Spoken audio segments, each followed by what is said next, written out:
stability.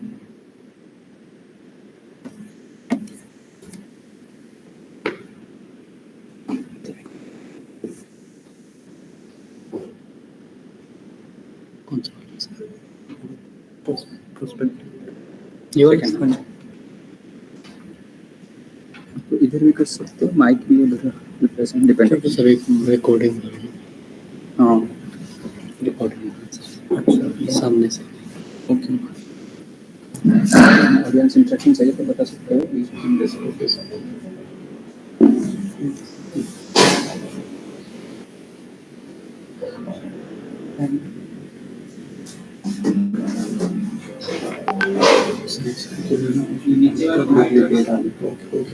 A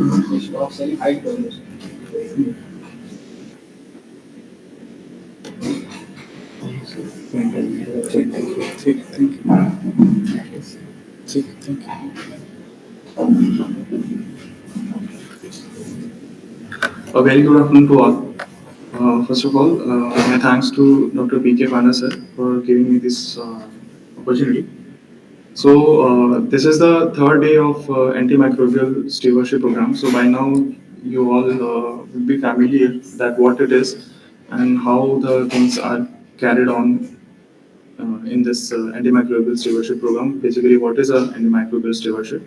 So anyone among the audience, like what do you mean by just a definition, or what is the concept of a steward, antimicrobial steward, or what is it? Okay, see, antimicrobial stewardship, it is basically a collaborative effort.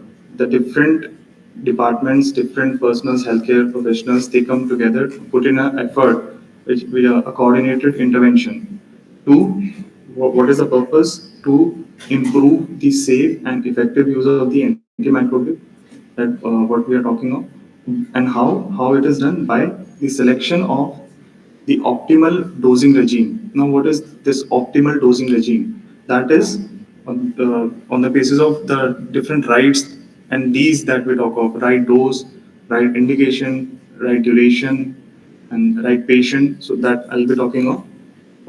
So now I mentioned that it is a coordinated intervention. So what are the interventions that we put? So these includes the prospective audit and feedback. Then it could be formulary restriction and pre-authorization. It could be a switch from parenteral to oral therapy. Then there can be streamlining or de-escalation of the antimicrobials, infection control, then appropriate use of the microbiology data, antibiotics, and these were the 4Ds that I talked of. So out of the various strategies which are available, we have divided these strategies as active and the supplemental strategies. So the active or the core strategies of the antimicrobial stewardship program are the prospective audit with intervention feedback and the formulary restriction or pre-authorization. So out of these two core strategies, what are they and how does they differ? So these are the you also refer to them as front end strategies or the back end strategies. So front end strategies, that is nothing but the formulary restriction and pre-authorization. So what you do, you just restrict the formulary. You just give fewer options for among the antibiotics to choose to give for the given for the patient. So what does it do? Every time the physician is prescribing, they have a limited option to select from. So you are keeping the usually the narrow spectrum antimicrobials to you're giving a lesser option to the physician. But how it is benefiting? It is causing a reduction in the use of the your important or the drugs which you want to prevent from getting resistant. So this pre-authorization that works like that, and then back-end strategies, that is the prospective audit. It is nothing but like you just the healthcare personnel or the person from the antimicrobial stewardship team, they go into the wards, they take the ward rounds, they review the prescription that has been given to the patient, they review the antimicrobial therapy that has been given, and on the basis of the patient criteria, the infection, and the lab reports, then a feedback is given as like what modification should have to be advised. Then these review or these feedback, they help in reduction of the inappropriate use. They are mainly targeted for reducing the inappropriate use and the timely de-escalation of the antibiotics. So just this is these are just the differences which I have pointed out. Like pre-authorization, they have some of advantages of the pre-authorization. Obviously, that will become the disadvantage for the post-authorization. So, like for pre-authorization, it is reducing the empirical initiation of the inappropriate antibiotic because you have limited options. Then it will encourage the use of, like, since you have limited options, so you will like to give the antibiotic which is more effective for that particular organism. So you will wait, or you will try to obtain the culture as early as possible, and then obviously there will be a reduction in the cost. But there's a problem that it will lead to the delay of the therapy. Every time you will have to see, you have to seek for the pre-approval. So that will delay the therapy, and hence, and same, like if I continue this, then there will be a prescriber will feel that he's not, his decision is not autonomous. Like he whatever the options, 3 4 options he have, उसी में से देना है. तो कुछ option नहीं है हमारे पास, like that. And then if you are trying to avoid the antimicrobial resistance, so only those in the formulary, they will be protected. But what about if they are not in the formulary? You can go and prescribe like that. So that will this will only impact the restricted agents.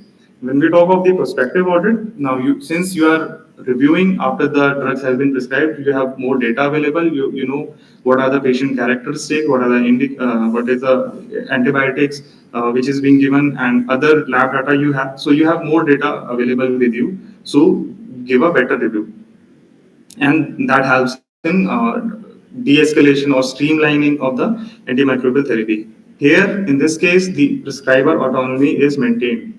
Here, like the feedback which is given, now it depends on the physician or the prescriber whether they want to, like they can always discuss. It's not a hard and fast rule that this is the feedback, now you have to follow this. No, it's not like that. So, but problem is that it is labor intensive. Every time you have to go into the rounds, you have to see, review it. Then again, physician will see, okay, these are the review given, these are the feedbacks. So it is labor intensive, and usually like you are targeting resistance. So what the primary concern for the physician and for the patient, it remains कि ठीक हो जाए जल्दी से. So if the patient is improving, but at the same time you are trying ki okay, patient is improving, patient can also improve on this drug, narrow spectrum one, why not give that? But then the patient himself or herself or the prescriber, they will be reluctant to change the combination. So that becomes another problem with this. So, as I said, that it is a real-time feedback or real-time audit and feedback. So, in which the assessment of antibiotic therapy is there by the trained individuals, the health professionals in the AMSP team, or usually the clinical pharmacologists, who make recommendation in the real time when the therapy is, if they found any suboptimal dose or not up to the mark. Now, most common way that it is done is by conducting the ward rounds. The individual trained individual will go and give the feedback, or it can be done as a whole team will go and review the information, but that will be quite cumbersome. Now, what are the like? How will you select? So you have to select which infections particularly you have to audit, or particularly you have to focus upon. So that you have to choose. Like you have to decide on key what are the to up to what extent the treatment of the infections is as per the guidelines. So again, this whole game is that of the data. You go to the wards, you have the data, you check the patient records, medical charts. Then on the basis of that, you compare it with the treatment which is being given with the available guidelines, and then you make a conclusion, and you provide the figures that what is up to what is the compliance that is being maintained, and then which infections you particularly choose to focus upon is the common infections like community acquired pneumonia. Because see, these are the community acquired pneumonia, UTIs, skin and soft tissue infections. These are infections which are commonly seen, and with the rampant use of antibiotics with these agents, that will promote the resistance. So that is why you target on the common infections. Or then, if obviously if you encounter a problem, if you after a surgery, you have seen that there have been increase in the cases of UTIs. There have been more of treatment of asymptomatic bacteriuria. So then you go on to make a specific intervention. Okay, why this is happening? Or if any infection that is taking a long duration for being treated for example, say more than 7 days, so that was infection. Now, how you select like which antibiotics to audit for? So now, again, you will first see that the degree of the antibiotic use, whether it is in accordance with the guidelines, and then you have to see the rights of implementation of the antimicrobial. So those rights that are typically said are that you will check for the whether the right patient, the age, gender, and the patient characteristics, are they suitable to be given that particular antimicrobials. Then the drug, as that should be as per the organism, the class as per the gram positive, gram negative, or you have to see the spectrum. Then dose, route, right timing. You can like that will be discussed later. There are antibiotics which shows concentration dependent killing, and some of them they show time dependent killing. So accordingly, you decide on what will be the timing of giving the antimicrobial, and then of course the duration. Then next you have to see that you where the points where you have to particularly like you have to be vigilant which antibiotics you have to be audit. You should audit like when there is you see the specific antibiotic, it is being consumed more often, it particularly in last few days or few weeks. If these antibiotics that are commonly being prescribed, they are from the watch and the reserve list. Now WHO has given a WARE list, that is the access, watch, and reserve list. So access contains the commonly used antibiotics, usually the narrow spectrum. Watch is the list that are reserved, like that, those are kept for certain specific conditions. And reserve, basically these are the last resort antibiotics like your colistin or polymyxin. Again, this will be dealt later on. So of these, the watch and the reserve group antibiotics, they are more they are more potential to get resistance. So again, you will have to do the prospective audit and accordingly the feedback you give. Then the broad spectrum antibiotics. For example, piperacillin, tazobactam, ticarcillin, clavulanate, and carbapenems. Now you'll see almost very frequently this piptas it is being given in the wards. So again, this has to be ensured. This has to be made sure that all those rights which I just said, are these antibiotic being falling in that criteria or not. Then obviously, if last resort, again the reserve group wala. If the last resort antibiotics are being given, then they tend for the antibiotic audit and the expensive antibiotics or the costly ones like colistin and others. Now, like in the next part of this prospective audit and feedback, will tell you that how our department is being involved in this audit and feedback cycle, and we'll share some of the cases or some of the examples with you people, and that will be dealt by Dr. Khushbu. She's a DM resident in clinical pharmacology. Yeah, I have some few comments. Also, I'll ask the presidents how they can implement this pre-authorization in their department and also prospective feedback.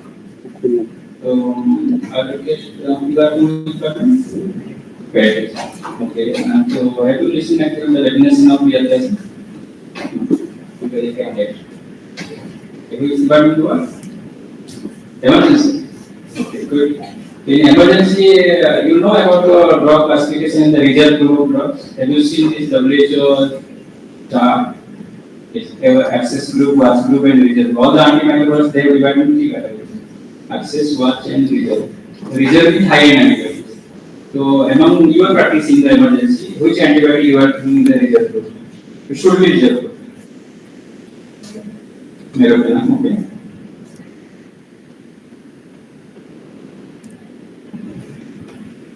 from emergency service? Meropenem, anything else? In emergency, there is ICU, the patients are staying for prolonged time. Only meropenem high antibiotic, no else. As I said. What we are taking that cholesterol, digoxin, these are actually going who are in the ICU in the emergency ICU. So these high-end antibiotics is already given by the WHO and also in our antibiotic policy of NCCS 2022. There's a page in second one, in that page also this list is there. In our institute, actually, who is reserved to antibiotics actually we should. But my point was that it should be department specific. Because like maximum higher antibiotics, suppose in pediatrics they are in meropenem, so meropenem should be the high-end antibiotic and should reserve rather than the cholesterol. So we cannot make it the enforce key, everything actually one size fits for all, that cannot apply to each department. Because after this course only, you as a resident from your faculty, as a stewardship faculty, you have to sit with them and you have to make a department policy on this aspect. Therefore, I am asking you should know actually what is the pre-authorization policy. Once this reserve group is pre-authorized, means who will actually prescribe this policy not necessary. As a resident, you cannot have any authority to prescribe.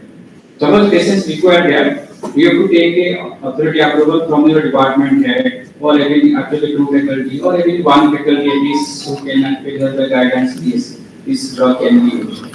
With that pre-authorization, that should be practiced. And prospective audit, now they will focus more actually on department. But please, when you are going to a department with your faculty, finalize this pre-authorization policy. It is your headache, your job. Because otherwise, then if the first year resident or second year activity, if they write in there, ठीक है, policy start कर देते हैं, citizen देते हैं. Because faculty cannot be available all the time. It is fact for all the residents, all the departments, not for only your department. Because in the ICU posting, suppose in medical ICU also, you are starting sending. Medicine residents are here, when they are posted, they are also starting. Not in our ICU, they have SR, we have SR, good SR. And I think pediatrics also is decided by the SR or there. High-end antibiotics. SR.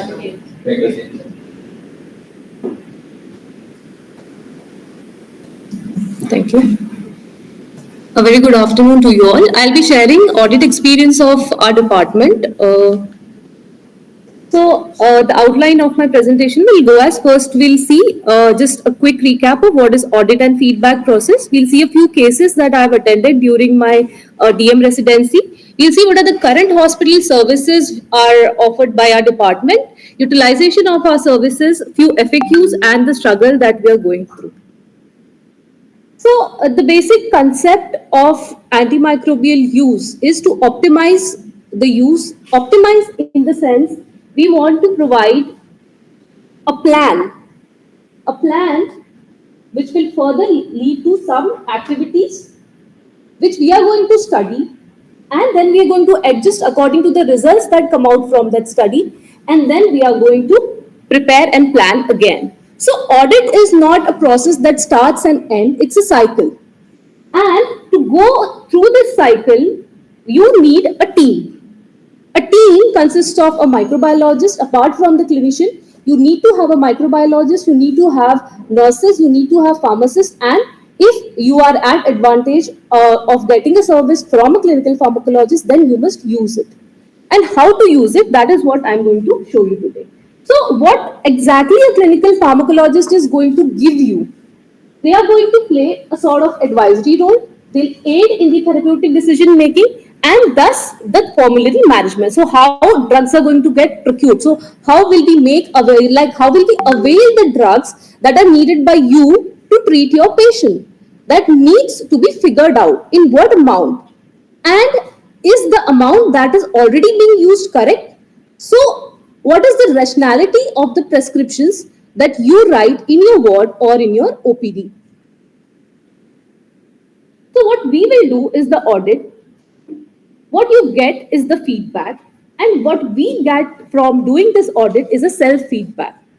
And it's not that only we can do the audit, you can yourself also do the audit, get a self-feedback, and then improve upon it. So exactly this prospective audit and feedback is nothing but where the audit will provide a feedback to the prescribers on their prescribing practices. So definitely, we are just prescribing because our senior told us to prescribe. We are prescribing because there's a trend of prescribing certain antibiotics in our department. Sometimes we prescribe because it is written so in up to date without considering what are the case to case basis, what could be the variation. So we have to figure out all the factors and then we have to choose one antibiotic. So we have to see what is the indication, then prescribe. And what we don't do is review whatever we have prescribed. So in your previous classes, maybe you have heard something like antibiotic timeout. Did you hear this kind of term? So what exactly it is? Can anyone tell from the audience? So did they cover? No.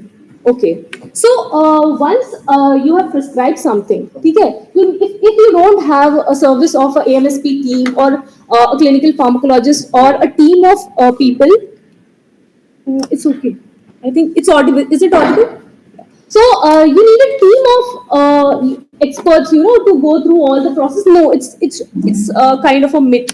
You can yourself also review the things. Okay. So whenever you're prescribing an antibiotic, you check again after 48 hours. Okay, at least minimum interval of 48 hours. You see again that whether there is a continued requirement of XYZ antibiotic that I have prescribed. So that is kind of a self-review process. And you get feedback for yourself that whether it was really. So you have to ask few questions and the answer will lead to a yes or no, that whether you need to continue this particular antibiotic or not. So that's kind of a self audit and feedback. So talking about our experience in audit and feedback, I learned it from the very first conference. Because of Panda sir, I got exposed to that conference, and then I got to know that there is some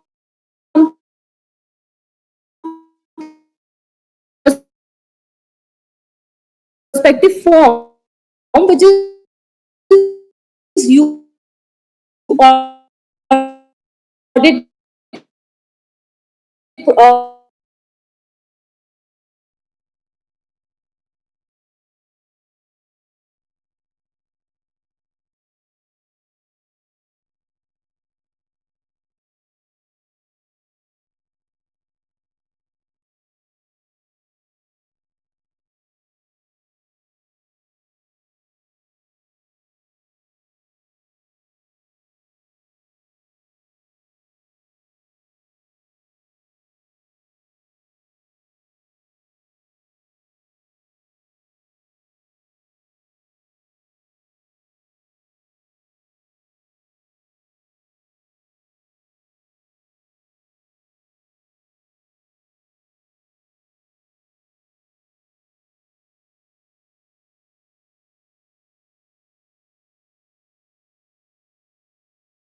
antibiotics is being going on in the ward. So this gives a real-time feedback that what kind of utilization or prescriptions are made by the department or a unit or a hospital in a bigger sense.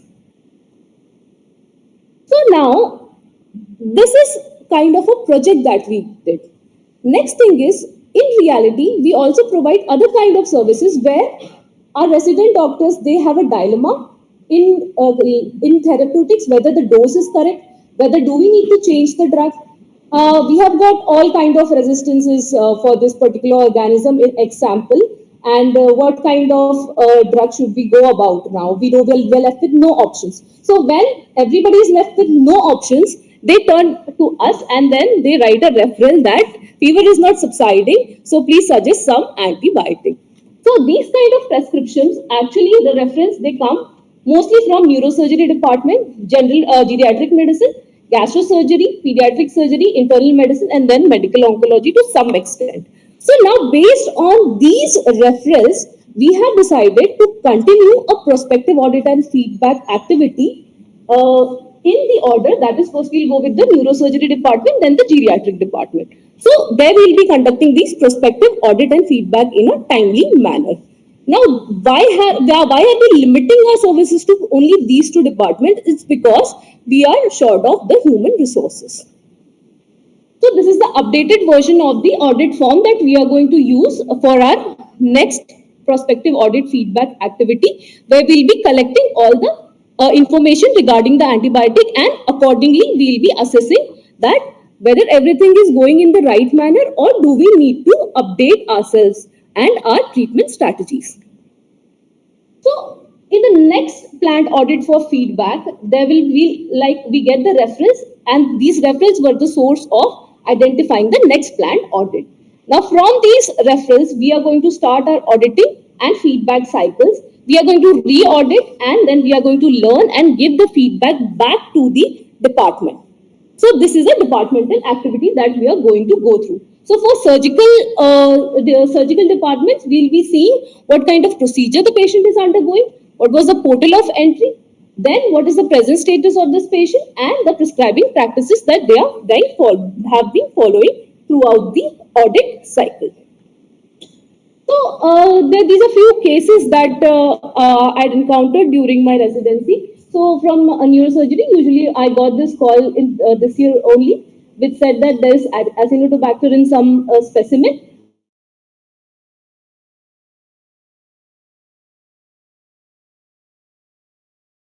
The 4 portal of entries. So patient was having some kind of tubes or some kind of entry sites throughout the body. So they were all 4 in number. And then this was the lab, and then we have to give the feedback regarding Acinetobacter, because the patient was already receiving meropenem, and still just because they got a culture report, they wanted a review. So we just advised them to continue the meropenem infusion. In another case, there was a single fever spike which was pretty high, and patient they wanted us to review that whether patient is having a bed sore. So what kind of treatment should we continue with? So now here bed sore culture was positive for Proteus, and then it was sensitive to piptaz, amoxiclav, and ampicillin. These were the lab reports of this particular patient. And because patient was having another allied symptoms, because patient was having a TT tube, and the patient was having fever, like a spike of fever, and patient was already on nepcolistin. So we just asked him to continue the nepcolistin, and then patient was also receiving tigecycline. So here a decision was made to de-escalate this particular tigecycline in a timely manner, and then further we were going to stop with the tigecycline treatment over a span of 5 days. Now, polymyxin B was advised for the bed sore, which was showing Proteus, and we plan to review this case after 48 hours or earlier if it is requested. Likewise, we also make our recommendations either to continue the same therapy or to stop a particular therapy if it is not required, and also to modify the dose if needed. So these are particular changes that we make to a prescription as per the requirement for a set patient. So it's kind of a personalized therapy we try to aim at, but because of lack of human resources, we are not able to deliver the services to whole of the hospital. And also, one thing that I realized during all these referrals is that most of the departments are not aware that we are having these kind of services in the hospital. So this is also kind of awareness campaign, WAAW. And here we want to instigate one thing, that you can always send referrals if you are confused with kind of a serious infection is there where you are not able to manage, or there is some dilemma in management of serious infections. Also, if you're confused with whether we can change the therapy from IV to oral if patient is well and you don't know which antibiotic to switch to, then also you can send a reference. So this is surgical gastroenterology department. So here a 60-year-old male with enteroatmospheric fistula, postoperative day 28 of bilateral ileostomy. Now here, this was the reference which was sent regarding. They wanted to switch from IV to oral voriconazole, and a dose was not clear to the treating physician. So they made a referral, and we suggested few changes based on the history of the patient. So here what we did, yes, we said that switch is possible, and how we'll switch this? So you have to give a loading dose of voriconazole 250 mg and every 12 hours, and then the maintenance dose has to be, I'm sorry for the error, this is 150 mg every 12 hours. So now along with this oral switch, we also reviewed the ongoing treatment, and then we made few other suggestions that what they have to discontinue or continue, and what specific things have to be monitored during the treatment. So this is another interesting case from internal medicine where a patient was suffering from hypoalbuminemia, and then cholesterol dose adjustment was asked for, that whether we need to de-escalate the dose or there any dose adjustment have to be made. So as such, for just for cholesterol, we evaluated this patient, and then we made our recommendations regarding the dose, that what was the maximum dose required in this patient based on various clinical parameters assessed by the team. And the work continued over the years, and we are still providing these services, and we want all the residents to be aware of utilizing whatever is available at the institute. So currently, we can help our clinical departments with the therapeutic issues as far as dose adjustment, de-escalation, escalation, or stopping treatment is concerned. Then prospective audit and feedback, we have completed the first phase of our study, and then we are going to start with the second phase, as I've already told you. Real-time audits are a bit of challenge for us, as already we have discussed it with Pada sir. Sir has asked us to attend all the rounds and be on the rounds at least to start from one ward. But then it really becomes a challenge for us because it's not still streamlined, and we're short of human resources at our department. Also, we provide therapeutic drug monitoring facility for lithium and pharmacovigilance related to antimicrobials as well, where we spot if you have any difficulties regarding ADR management as far as antimicrobials are concerned, or if you are suspecting some drug allergy related to antimicrobials, we do help you in reporting as well as in management of such cases. Okay, so I have to present to the audience. Yes, sir.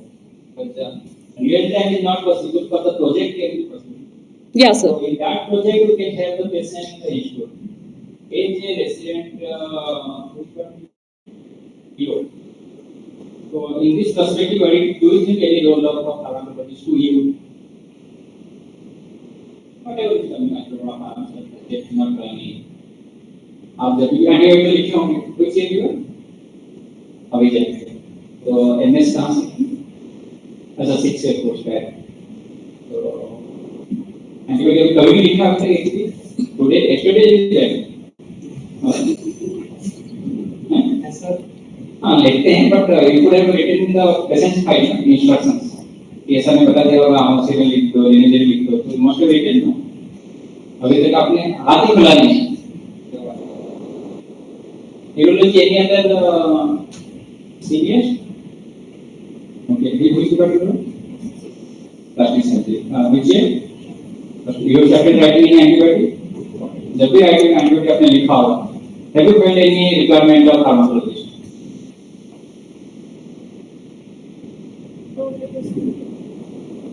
Yes, sir. Right. Google. Questions. और कुछ जैसे हमने doctor कुसुम ने बताया, doctor आप सोच सकते हो कि कहाँ की यूज है इसका नाम?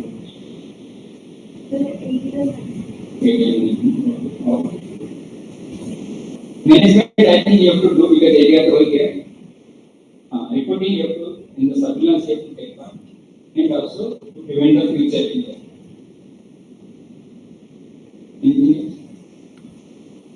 Which department was? You want to add something?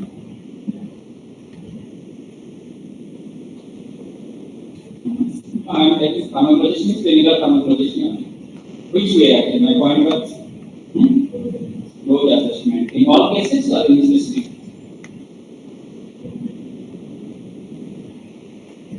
In bone and plastic surgery means actually bone patient you are seeing. So all the skins actually being actually open.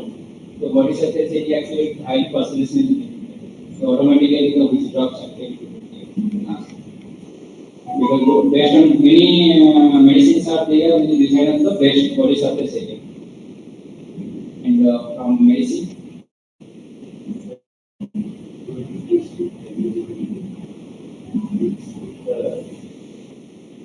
Disseminated tuberculosis. So she was started on ATT. After she was started on ATT, she had TB. So then there was a great confusion which antibiotic, which how to make a combination with resume for the patient. No, at that time I didn't use it. In the future, you will take yes. Any other activity you can what purpose PS in that case I could have taken not even people have taken.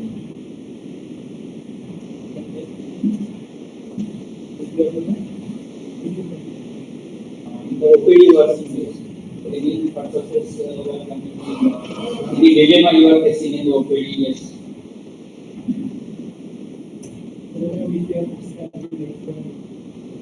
Can you work with the I will work arrangement. No, but our discussion is more focused on hospitality part of the IPD because our research no, it can be part of OPD discussion also. How is it going to be one?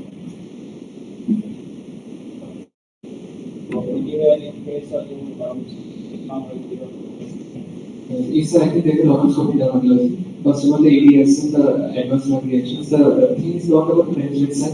For most of the patients, the drug substance cross reaction. For example, we suspect ADS for an antibiotic. It's a very common dilemma. And we have to solve one of the major classes of antibiotics, like cephalosporin. The question is, next time somebody develops an infection, say it's even life-threatening infection, what will go about it? So many such cases get admitted with us, and we are left with no options. We say reference to either to the idea, the same thing also occurs to neurology, like seizure medication. We have so many of the classes are actually cross-reacting the aromatic groups. So in some cases, we can definitely utilize the services of WAAW. But even today, only we had a case like that where I was switched from IV to the oral therapist anyway. So I think in such cases, we can take that advice from the clinical formula. Thank you. Definitely, I agree from my core of heart, and also I guarantee you actually need to take a help of a pharmacologist, clinical pharmacologist, any point of time during your actually not in the first tier of treatment approach or second tier. When you are in the second tier or third tier, you can approach. Dr. Puneet is there for even whole department is there nowadays. They have a PM clinical pharmacology. No, they have research person. May not be the real time like they can come immediately to help you. And I don't think you need immediate help. Because as a treating physician, you are going immediate. But with time like next 6 hours, next 24 hours, if you are getting a some help, then that will be good for the patient. So these are few FAQs that I think you should be asking, but I'll ask it for you. So when to seek reference? So whenever there is a dilemma in decision making regarding antibiotics, or for that matter, any other disease, any other drug as well. If there's a confusion while switching from IV to oral, if you need dose adjustment, if a special population concerns are there, like a pregnant female or children, patients with renal and liver disease, there also we need to think and make dose adjustment. You can't just copy it from anywhere and do it. So there are a few other aspects that we have to look into while prescribing these category of patients. Then how to seek reference through your routine referral forms. You can seek the reference. Timeline for review. Usually, we review all these cases within 12 hours, and at the max, if there is some confusion or we need to discuss it a bit more, we always return back to you within 24 hours. And what we suggest after audit or after going through the queries which are put up in front of us through our clinicians is that we'll suggest whatever proper switch is available for the said drug.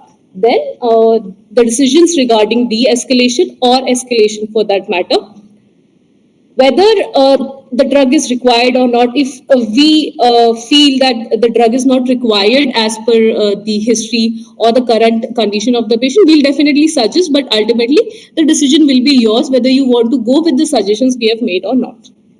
Then dose adjustment, as you have already said, and then dose and duration optimization. Sometimes we don't know how long the treatment has to be given, and or we are continuing it for too long when it was supposed to end a bit earlier.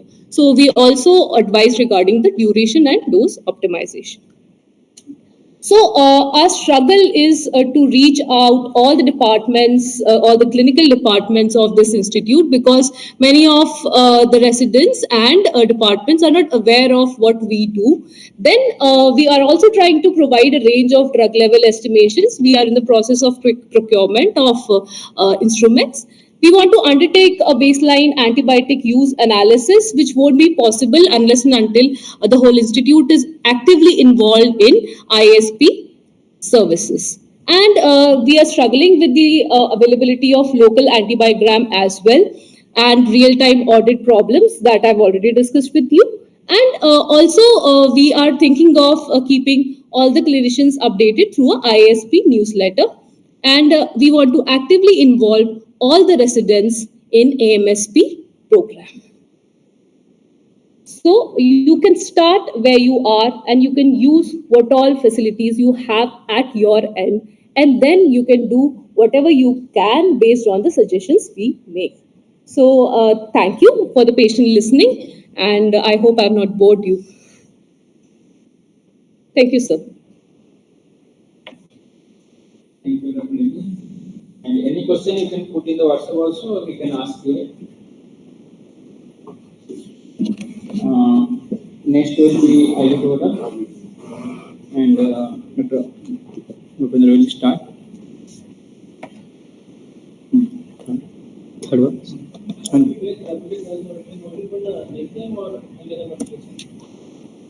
As of now, only DPS. As of now, only DPS. Analyzer, we are expecting this current maybe next year, March onwards, probably we will be starting the business.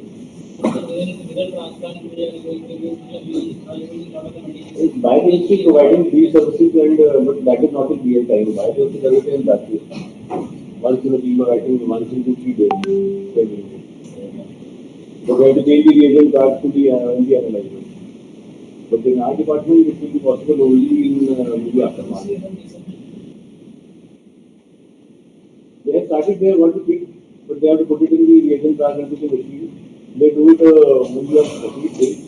I don't know whether you will get the real-time information. You need it today, whether you will get it today or not. So technically, for technical it can be done, but for many others it cannot be done. Biodiversity provides some services about DPS. Looking at the process is biodiversity, but they have the analyzers, they have to purchase the reagent card. We have to purchase the machine and the reagent card. So the process is always followed. Hope by 2024 March actually will start at least some few antibiotic drugs along with some cytotoxic. Cytotoxic and so all three categories of drugs are followed.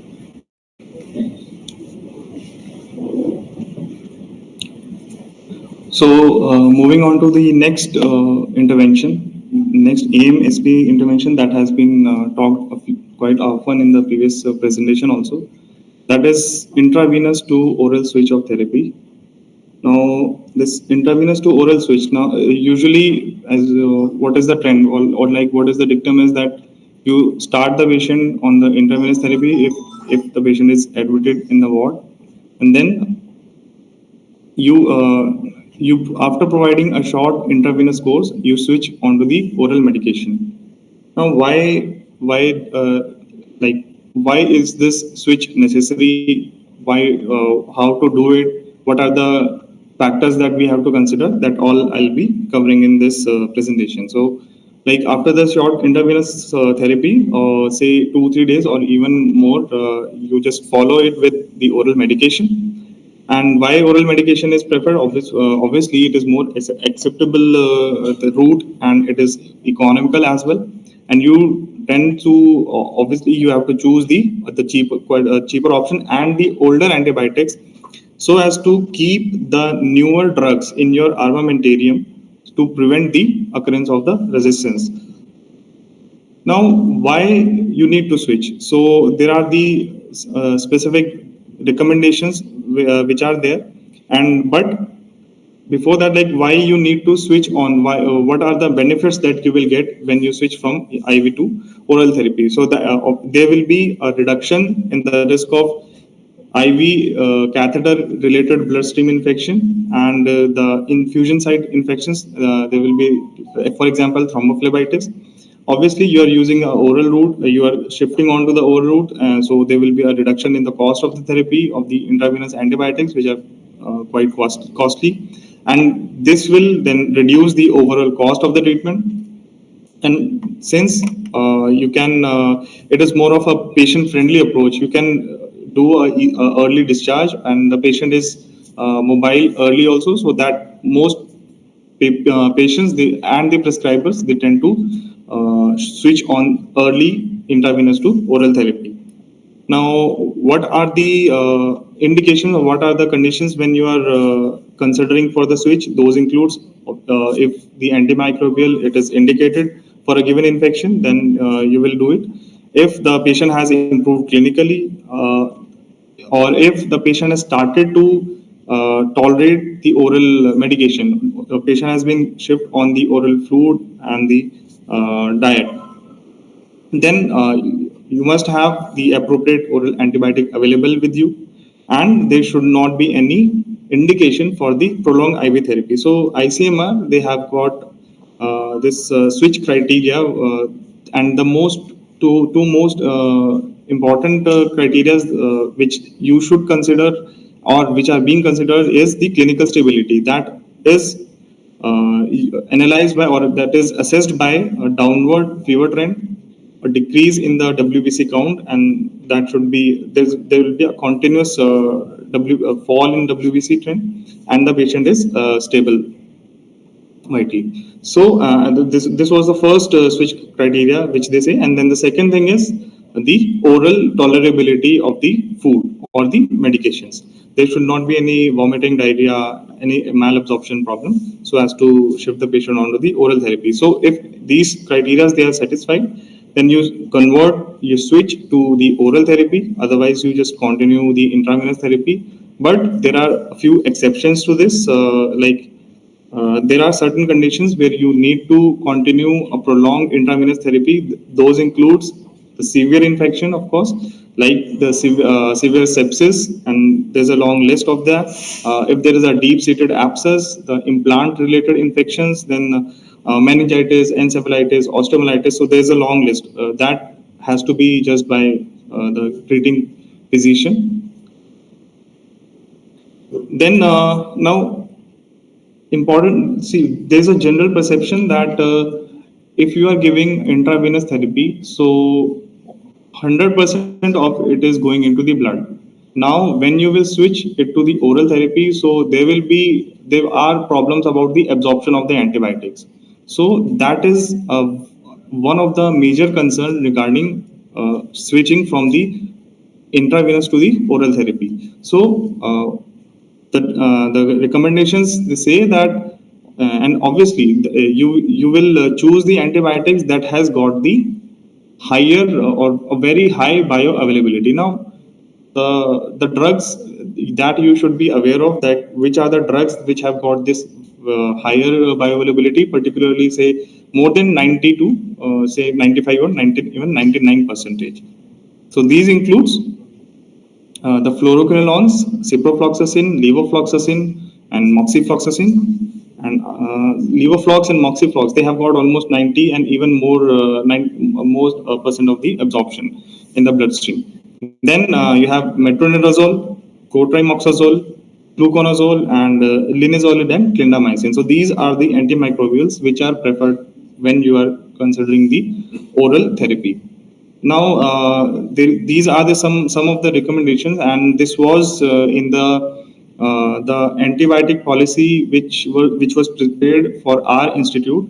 So as per that, now before I'll just like to elaborate one thing, that when we talk of switching, so this switch or antibiotic switch is basically, it is a broader term. This switch can be defined or divided as a sequential change in the therapy, or a switch of the therapy, or the step down in the therapy. So when you call it a sequential therapy is when you are using the intravenous drug in its another formulation. For example, you have giving intravenous metronidazole, and now you are giving oral metronidazole. So this is referred to as the sequential therapy. Switch, particularly to be specific, switch means you can use another drug, but that drug should be of the same class. If you have been using the intravenous beta lactams and you want to switch to the oral therapy, now you will have to choose from the same class, from the beta lactams itself. The drug can be different, but you have to choose from the same class. So this is referred to as a switching. And then there is a step down approach. So step down is nothing like you move on from the higher end antibiotic to the a low narrow spectrum, or the lower end, and it might be from the different class. But here we have like the switch in a broader sense. It refers to all these three types of approaches: sequential, switch, as well as the step down approach. Usually, you prefer from the same class of the antibiotics for the class which is being used for the intravenous therapy. So, for example, here these are the beta lactams.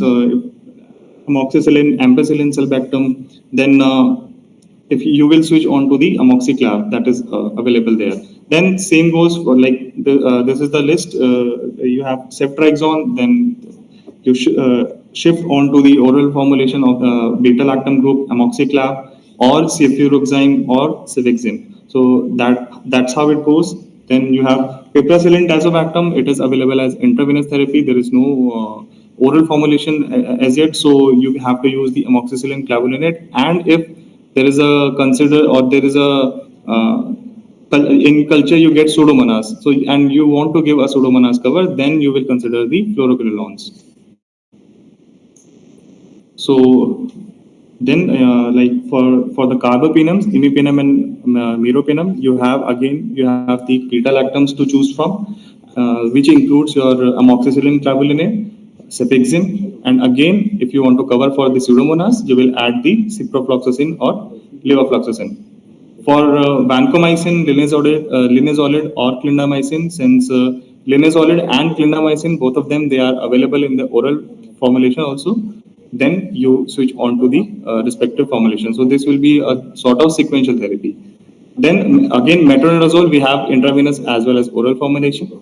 Same goes for azithromycin. And then if the patient is on antifungal, say amphotericin B or the liposomal amphotericin B, then you switch on to the fluconazole. So these are the basic these are the recommendations which are there in our antibiotic policy of our institute. And so basic dictum is you have to choose from the same class, and that should be these are the list of the antibiotics that has got the high bioavailability, and those you should be referring to. Ultimately, it depends. It is a clinician decision as when to switch, because in case of severe infections, then you need to continue to the intravenous therapy. Thank you. Now, Dr. Punisa will continue on the same interventions. He will talk about the different next intervention to follow.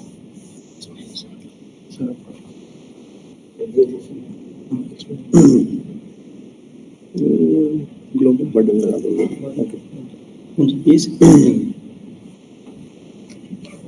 Okay, how many of you are feeling sleepy? It is actually, I can see people are sleepy. And especially when the sessions are of pharmacology, the people usually get hypnotized. And it is not as dynamic as your clinical sciences. Your situation, the patient situation does not change so frequently that you have to apply your mind so frequently. So that is why it becomes boring, and the stimulus is lost. the previous speakers, like Khushbu from our department, she advertised a lot about the services which we are providing. And as a faculty member of the department, I am quite happy with that somebody has advertised. So this is the time for advertisement. We need to advertise what we are doing. Okay, but actually, to be speaking very honestly, yes, we are providing services. We are trying to provide our whatever is possible within our limited resources. In terms of major issue is about the manpower. We have practically 2 SRs, so we will not be. It will not be feasible to cover the whole hospital and all the beds.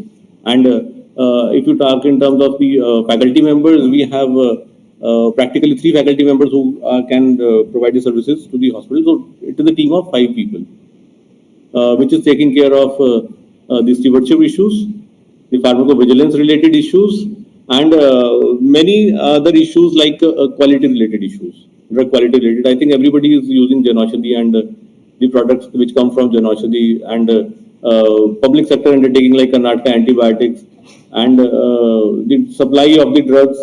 And then there is a lot of complaint about the drugs which are coming in the hospital through central pharmacy are not working, and even antibiotics are not working. Now, what to do in those situations? Are we actually, can we see this scenario in context of antimicrobial stewardship practices also? Although we are prescribing antibiotics, the patient is taking antibiotic, but patient is still not responding, and we are getting the referrals. And there is another interesting thing is about sample collection. We are getting lots of reports of pan-resistant Acinetobacter, pan-resistant Klebsiella, pan-resistant E. coli. In whether it is urine culture or blood cultures are usually sterile. What is your take and how these things should be addressed when you are getting pan-resistant infections with Acinetobacter or Klebsiella or E. coli? Your WhatsApp is logged in. I sent one picture of a container. Okay. Yes, that foundation group. Group mein it is there. Especially from urology, because this is all integrated. We get a problem statement, but actually the problem is not there. The problem lies somewhere else. It is not the therapy. And should we suggest a change in therapy? Because you expect that we will come and suggest something for pan-resistant organism, but actually the sample collection was inappropriate using not a sterile container. How many of you are using the containers which are coming from stores for collecting urine samples? And those containers, do you think are sterile? Something will grow, and something will come out which is roaming around on the wards on the end of the surfaces. And depending on the ward, what is roaming on the surfaces will come as a report, and that report is, and patient will be having fever. Many times the febrile episodes are just a couple of one spike per day. It is not a continuous fever or a regular spike. Then we have to see and analyze it. Now these are the containers. We are using them. We are using them, these containers. So, and I have the pack of same containers lying in my office also for some research project, which is about urinary electrolytes. For those, this is fine, but not for culture, definitely. So we need to see the whole picture. Let's not focus only on something which is too scientific in nature. There can be very simple solutions to the problem. So we need to think it in broader context.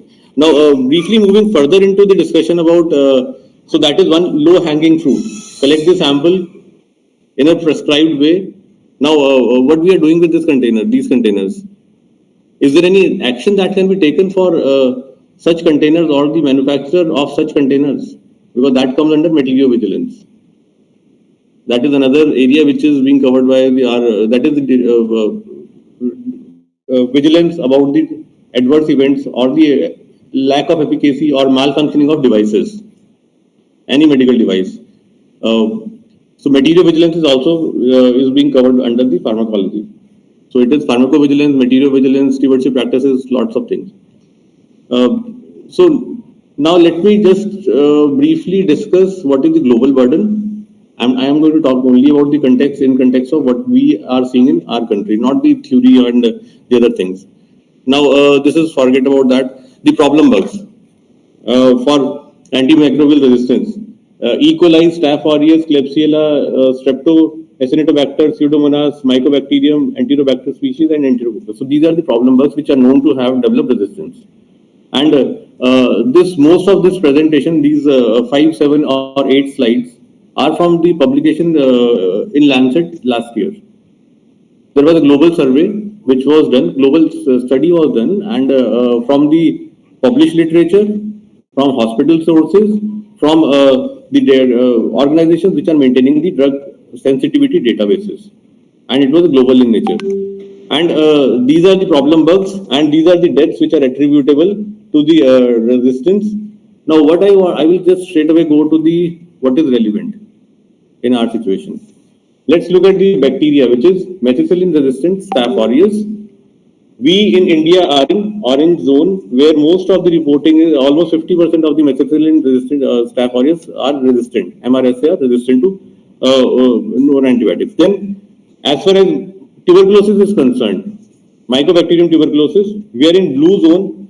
That means the percentage of isolates with resistance is almost less than 5 to 10%. We should be happy about it, that we are in a safe zone. Then comes the issue about third generation cephalosporins and the E. coli resistant to it. We are in the red zone where almost 70 to 80% of the isolates of E. coli are resistant to third generation cephalosporins. Now, when we say third generation cephalosporins, it covers ceftriaxone and cefotaxime, which we are using, or rather I would say consuming rampantly, not using but consuming. Now the next consumption is all about piperacillin tazobactam, which is replacing ceftriaxone. Then carbapenem resistant Acinetobacter infection. We are again in the red zone where almost 70 to 80% isolates are resistant to carbapenems. Then quinolone resistant E. coli.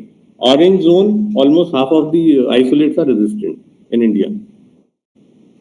Carbapenem resistant Klebsiella pneumoniae. We are in orange zone, up to 50% to 60% of the organisms are isolates are resistant. Third generation cephalosporin resistant Klebsiella pneumoniae. Again, we are in red zone. So, and this is actually a big study. It is not a small study. It is a global database. Now, let's look at the problem. Is there significant underreporting of antimicrobial resistance, or it is overreporting? What is your take about that? It is a matter of discussion. Whether actually there is a problem, or we are just reporting, or we are creating the problem. Is there underreporting of antimicrobial resistance or overreporting of antimicrobial resistance? What do you think? I think there is significant underreporting because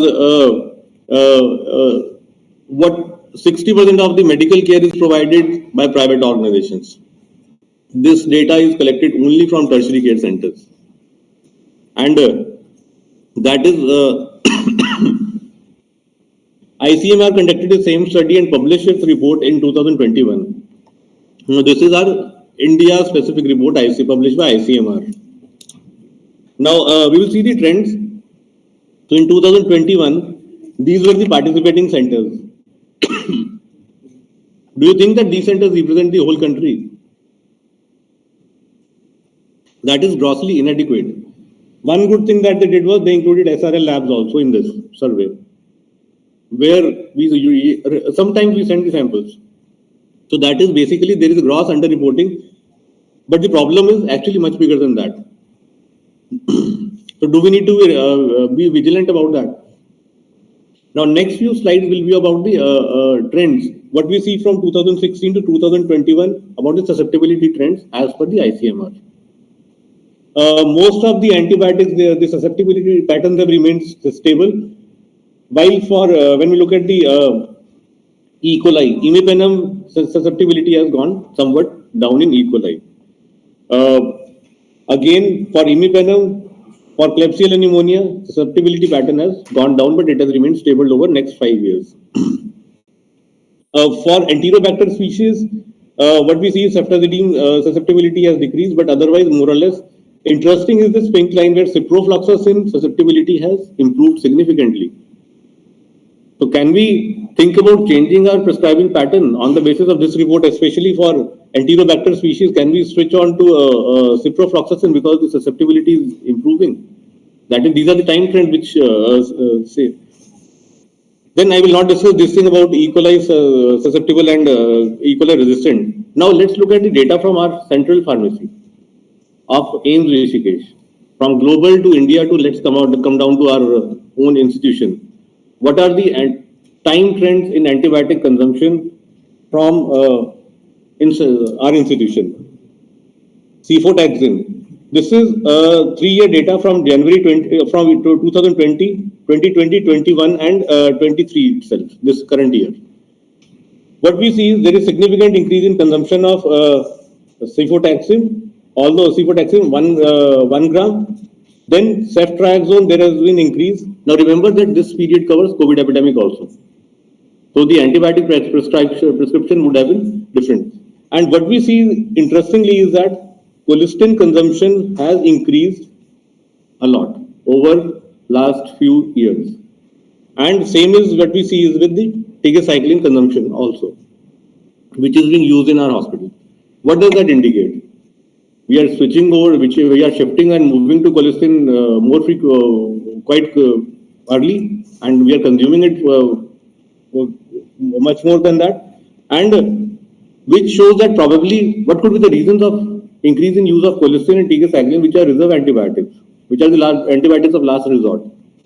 Could it be the pan-resistant status of the infections which are being reported? Or could it be that we have physicians which are much more patient-centric and which want the patient's lives to be saved by using higher antibiotics or the reserve antibiotics?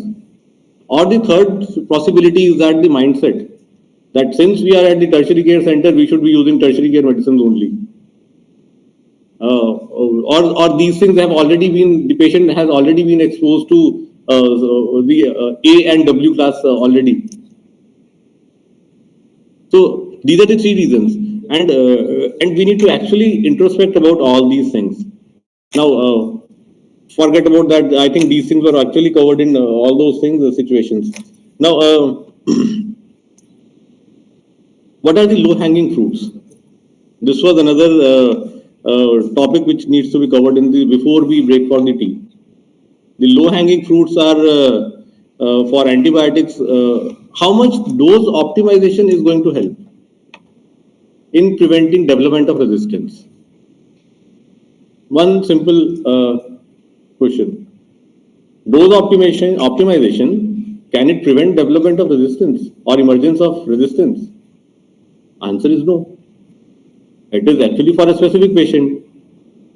Patient's life can be saved by preventing the ADR and giving him the right dose. But he already has a mutant. What can we do about that mutant? We cannot do anything. That mutant is in the atmosphere. So it is actually the infection control practices which is more relevant for prevention and the prevention of development. Okay, the second thing, which is actually another thought process, is therapeutic drug level monitoring going to help you in optimization of dose, or can you do it, or basically ultimately why optimization of dose is required for improving the therapeutic outcome? Is TDM service directly correlated with improving the clinical outcomes or not? Let us say you get drug levels of vancomycin or maybe meropenem drug levels. Is it going to affect the patient outcomes? A single value, or you need more information for optimization of therapy? Or for basically ultimately what we are optimization of therapy is fancy term. Ultimately what we need is improvement in therapeutic outcomes, improvement of treatment outcomes. Can we improve treatment outcomes if we have TDM services in our organization, and TDM services are going to give you the one single level, whether it at a peak usually which is missed, but prior to the first dose, prior to the next dose, that is pro level, the minimum levels. Is it going to help you out significantly, or is there an alternative which you can implement in resource constrained settings also? Answer is TDM services are not the essential services. That is why we are still struggling to get that instrument. Otherwise, had it been essential service, it would have been part of the first list also. It would have been functional. But what are the other alternatives to TDM? That we are going to discuss in the next session when we are covering the PK/PD of antimicrobials. How you can optimize the therapy even in absence of drug level monitoring, what you can do, and for which drug it is required, and what are the key considerations that you should have in your mind before you are giving a particular antibiotic to a particular patient. And these are the two references, and I think every healthcare practitioner should go through these. When we are talking about antimicrobial resistance, these two references are the best document. One is from the ICMR, the other is from the Global Burden of the Disease. And now, are we breaking for tea, and or shall I? Because PKPD requires a somewhat alert mind.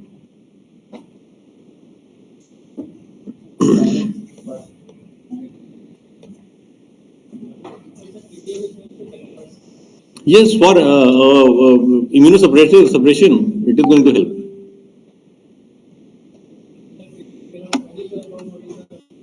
Yes, in specific situations, only TDM is going to help, but not in general medicine, or maybe only in cases of extreme cases of renal failure, or maybe hepatic failure, hepatic functional compromise, pregnancy, or in special cases, only TDM services are required. But routinely, it will not help in improving the therapeutic outcomes. Because once the services become available, people start sending samples randomly. There is oversampling also. That needs to be avoided also. Their concept should be clear, whether it is going to work or not.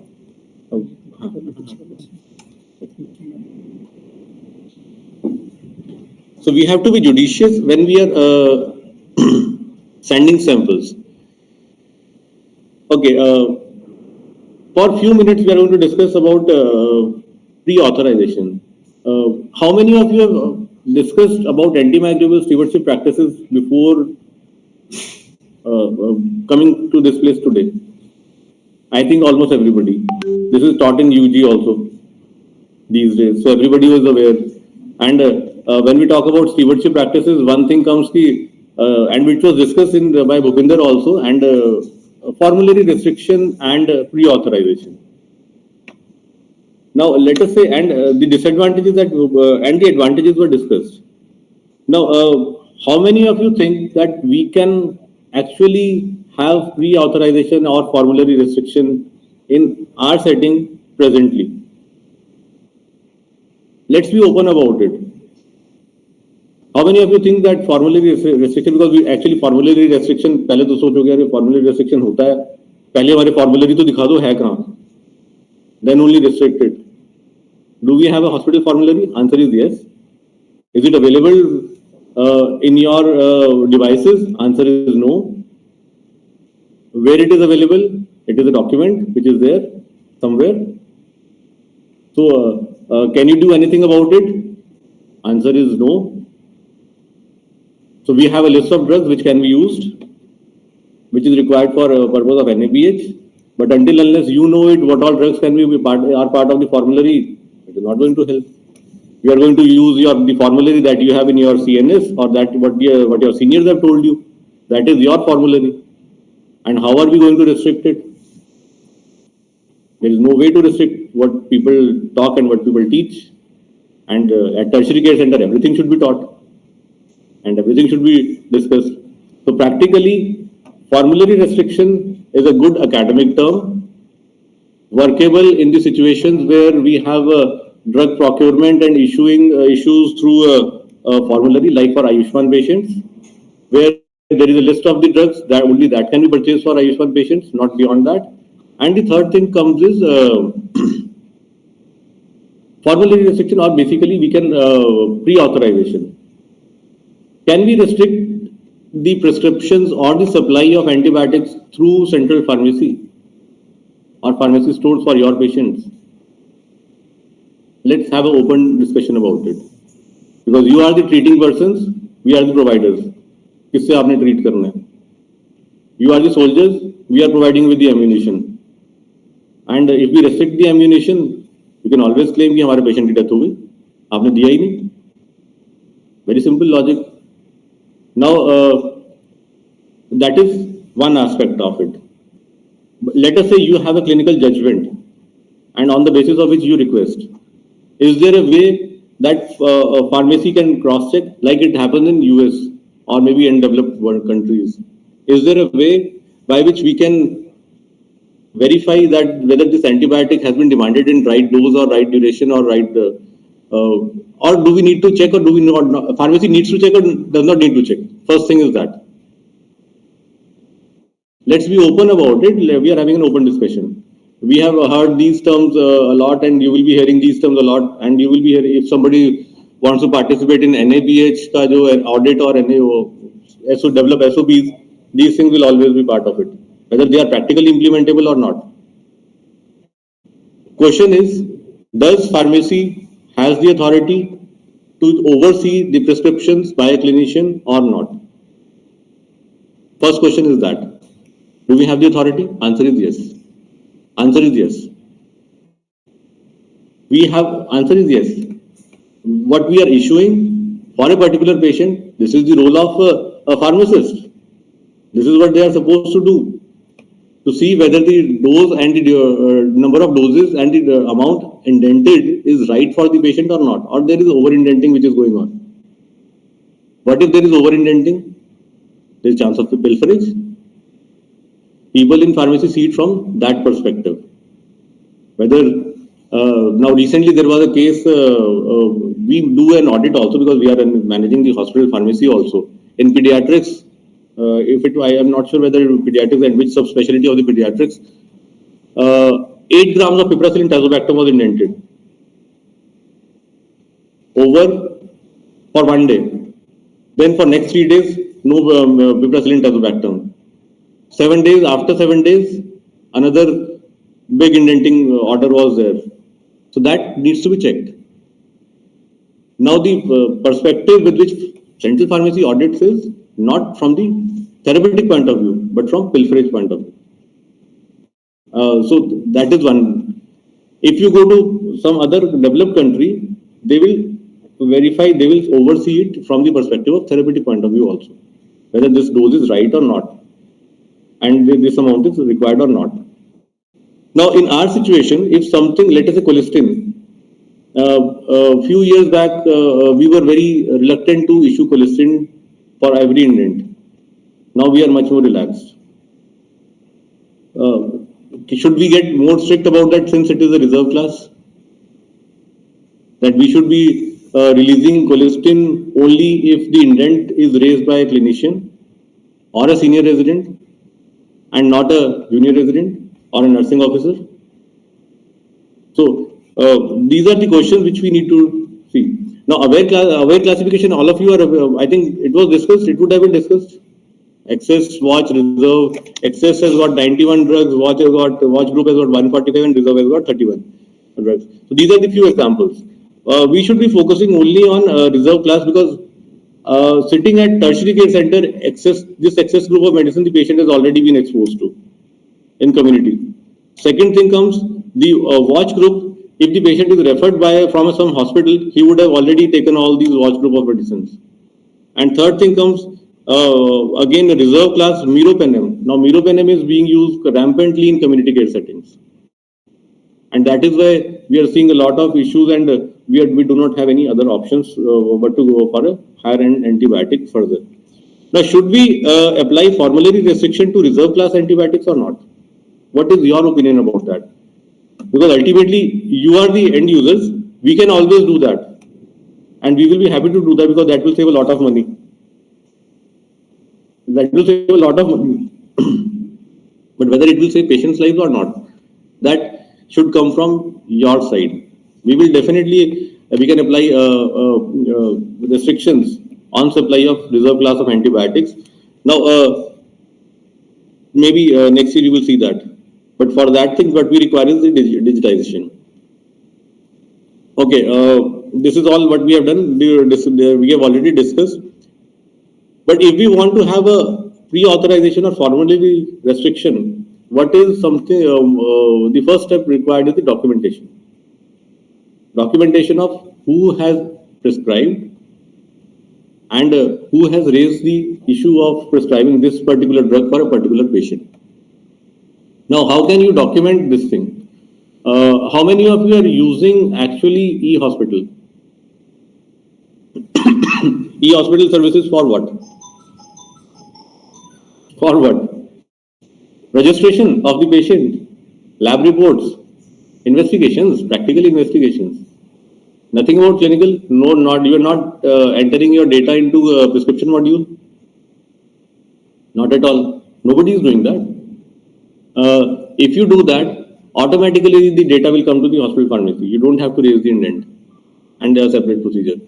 Now, basic issue is that basic problem that will come is if you are using e-hospital, how on the bedside you will come to know what is the prescription on the bedside, because we do not have tabs placed on the bedside. We have only the files that is in hard format.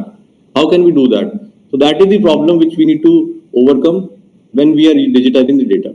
Now, currently the discussion is going on that at least for antimicrobials, the data should come in the prescription module only. Then we will be able to help the pharmacy or the clinical side or antimicrobial stewardship practices in that. So first is the documentation. Then comes the other story. Now we are not doing the first step and we are chilling out. Forget about the next step of authorization and formulary restriction. But yes, these things can be implemented. Now this is again the same thing, and now if we practically discuss what are the take-home messages from the discussion that we had over last 20 or 25 minutes. We discussed, I presented something and you were nodding somewhere, and what are the take-home messages? The first message is, yes, one thing is that the problem of resistance is actually an issue. We have seen the global database, we have seen the Indian database. Time trends have shown us that things might change over a period of time. Sitting at tertiary care centers, we have the liberty of prescribing higher-end antibiotics, but we should be using it judiciously. We should be not rampantly using colistin, not simply shifting on to colistin. We do not want to get into the restriction wala component, because ultimately it becomes an issue for the clinician how to manage the patient and how to see the results. Being too restrictive, there are some organizations where clinical pharmacologists are adamant. They are putting their foot down कि जब तक मैंने authorize नहीं किया, you cannot prescribe this kind of antibiotic. We do not want to get into that because we are resource constrained, as well as patient interests will be lost, is at stake with such kind of scenario. So it is you who has to judiciously use the alternatives and think about the possibilities. Every fever may not require antibiotics. Every fever spike, one spike in 3 days may not be because of infection. Every infection, every fever is not bacterial. Every fever, definitely other causes could be drug fever also. How many of you can identify drug fever? Febrile episodes? Any other person who can identify a case of drug fever? Febrile episode, fever spike, patient is already on antibiotics, referral comes. What are the things that you should see? Whether it is infection related or not. Blood cultures are sterile. The simple way of ruling out drug fever is TLC and WBC counts will be normal most of the times. And if it is inflammatory, it may not have that picture of infectious in origin. And the fever spike will not be too high. So think about possibility of drug fever also. And beta-lactam class, the ceftriaxone, meropenem, they are notorious for causing drug fever. They are known to lead to episodes of drug fever. So do not just change antibiotics for the sake of a fever spike. Investigate it thoroughly and then plan the next step. Regulatory things, pre-authorization and these things you may see, and document use of antibiotics before we proceed further. And in case of any issues, we can always have a discussion. Okay, before you will go for the page, I wanted some introduction with recently what they mean by PKPD. Monica, tell what do you mean by PKPD in your practice, not theoretical.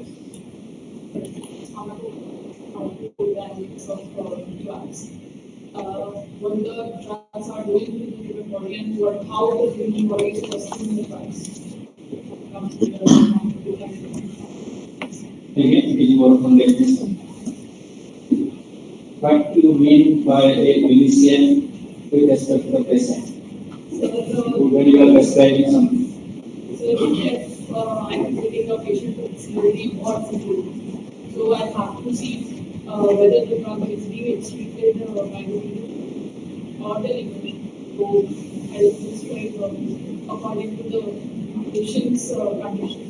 If a drug is being excreted by the liver by the immune system, obviously, I mean, that patient is getting COPD. And if something Okay, you are telling me if some drugs are excreted by the immune system or immune system that excretes the pharma, in your opinion.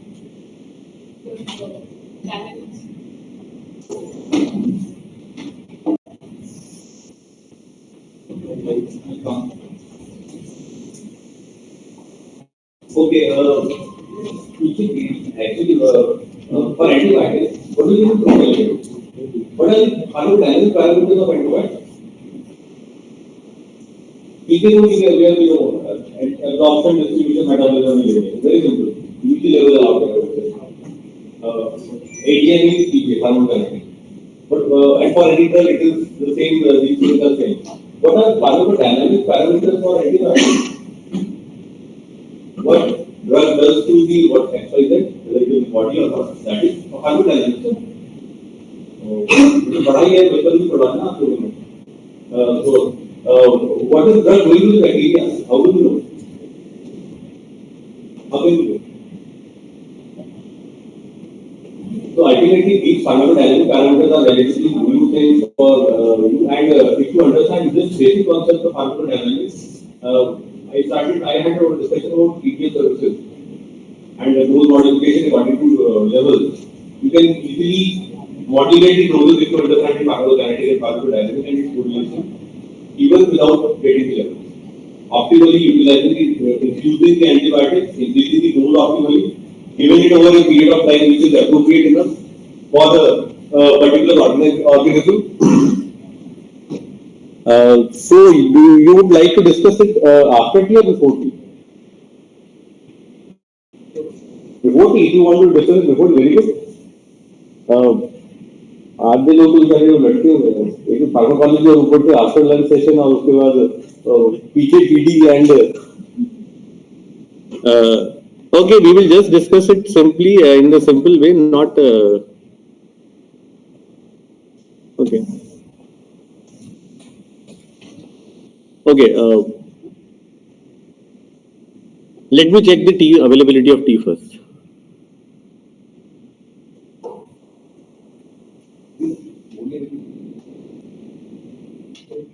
Okay. So we can have a discussion about all these things. It is not a big presentation, but we will have a more of a discussion. We can have it after the tea. 15 minutes.